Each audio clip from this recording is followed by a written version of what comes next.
Fernando Vivas. Y vamos a conversar con el decano del Colegio Médico, el doctor Pedro Arriaga. Gracias por acompañarnos.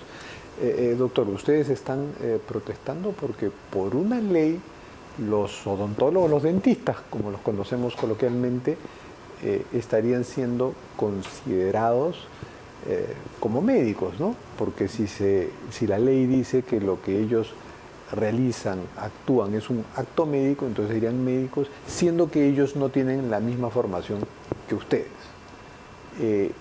¿Hacia dónde podría llegar esa ley que a ustedes les afecta y la consideran un intrusismo de estos profesionales que se dedican a la salud dental, bucal? Hola Fernando, gracias por esta entrevista. La preocupación y por supuesto el rechazo enérgico de la profesión médica en su conjunto a esta norma que considera que el odontólogo ya no realiza el acto odontológico que toda la vida lo ha tenido, sino que ahora le reconocen, como se dice por decreto, que realizan actos médicos. Esto es algo muy distinto, ¿no? El acto médico lo realiza el médico cirujano. El médico cirujano se forma de manera general 7 años y luego hace una especialidad médica de 3, 4 o 5 años. Pero digamos ahora pues que con la tecnología médica se van complejizando los procesos, ¿no?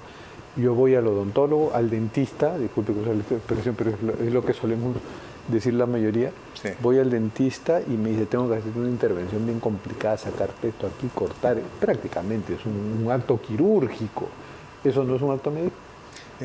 No es un acto médico en la medida que el acto médico lo realiza el médico, es decir, el paciente, al estar sometido a la exploración, a la entrevista, a los procedimientos diagnósticos y terapéuticos de un médico cirujano, espera que este profesional tenga la posibilidad, la capacidad de poder detectar un problema de salud, una enfermedad que va mucho más allá de la cavidad bucal, ¿no? Como por ejemplo un cáncer en la zona de la boca. Como por ejemplo, que ahí un odontólogo no tiene la formación para orientar al paciente.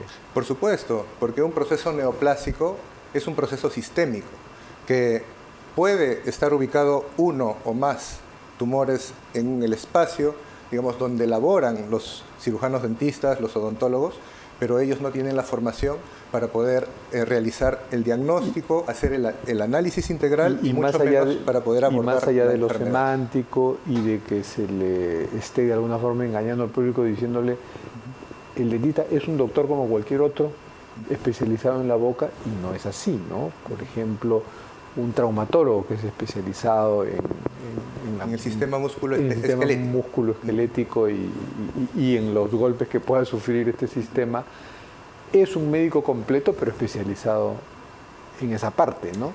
Tal cual. En cambio, para terminar mi idea, en cambio el odontólogo no es un médico especializado en la boca, no tiene la formación del médico. Exactamente, es eso. Y es difícil que nuestra población pueda entender ello, porque inclusive a veces algunos malos odontólogos se hacen pasar por médicos ya. De hecho, algunos congresistas, dentro de la argumentación para aprobar esta ley, lo que decían o lo que han dicho es que vamos a formalizar lo que ya viene ocurriendo. Por supuesto, para la ciudadanía y para la profesión médica, lo que viene ocurriendo en cuanto al ejercicio ilegal de la medicina no debe ser formalizado, debe ser erradicado, porque esto es poner en riesgo la salud de nuestra población. Yo como paciente jamás iría donde un odontólogo porque tengo un problema, una dolencia en alguna parte de mi organismo para que sea diagnosticado y tratado, ¿no? Sin embargo, existen pacientes que llegan donde especialistas, por ejemplo, en medicina estética. Oriéntenos, porque esto no es una entrevista para ver problemas legales en torno a la profesión médica. Si alguien tiene un dolor en la boca que no lo asocia a los dientes, no le duele por el paladar, algo así, ¿no es recomendable ir a un odontólogo entonces? ¿A dónde voy? Por supuesto, en primer lugar a un médico general, a un médico de familia, porque la expresión de una enfermedad puede darse en uno o más lugares anatómicos del organismo. Si estamos con un dolor muy limitado, tengo un dolor en el paladar, lejos de los dientes, pero en el paladar, en la boca. no voy donde un odontólogo. Claro, por supuesto, la recomendación ¿A qué, es siempre acudir, ¿A qué especialista iría? en primer lugar, a un médico general o a un médico, idealmente a un médico de familia. Porque el médico de familia... Ese es un concepto que lo manejan ustedes los doctores, ¿no? Cuando uno quiere ir directamente, no pasar ya a un médico general de familia para que me oriente, no, uno quiere ir de frente al especialista. Sí, ciertamente. Digamos, en esos términos, si hablamos de la especialidad médica que le corresponde abordar los problemas médico-quirúrgicos digamos, de la cavidad oral, de la cara, de la cabeza y el cuello, es el cirujano de cabeza y cuello. Pero en nuestro sistema sanitario está establecido que para que un paciente llegue a un cirujano de cabeza y cuello, tiene que haber sido evaluado primero por un médico general o un médico de familia. Entonces la recomendación es acudir donde un médico cirujano. ¿Y ustedes están temiendo que a través de esta ley por ahí los odontólogos reclamen hacer algunas actividades complejas dentro de la boca que pueden ser discutibles desde un punto de vista médico, ¿no? Intervenciones cada vez más complicadas, ¿y eso temen ustedes? Sí, el fondo de la gran preocupación es que nuestra población tiene que ser atendida por profesionales que están preparados para aquello que ofrecen brindar, ¿no? Y es importante saber el contexto, ¿no? Este tema también tiene de alguna manera que ver con lo que ha sucedido con los colegios de psicólogos y de psiquiatras, ¿no? El psiquiatra es un médico con formación médica especializado en salud mental. En salud mental. El psicólogo no tiene los estudios de un médico. Claro, el psicólogo no es un médico, ¿no? Por eso no puede recetar. Y por eso no puede recetar. Y eso ha quedado claro en esta ley que se ha aprobado hace unos días también.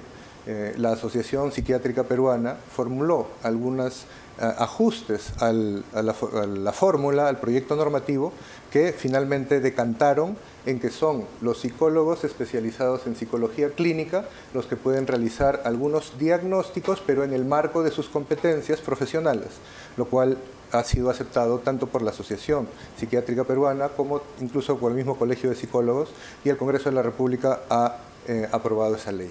Cosa distinta ha ocurrido en este caso.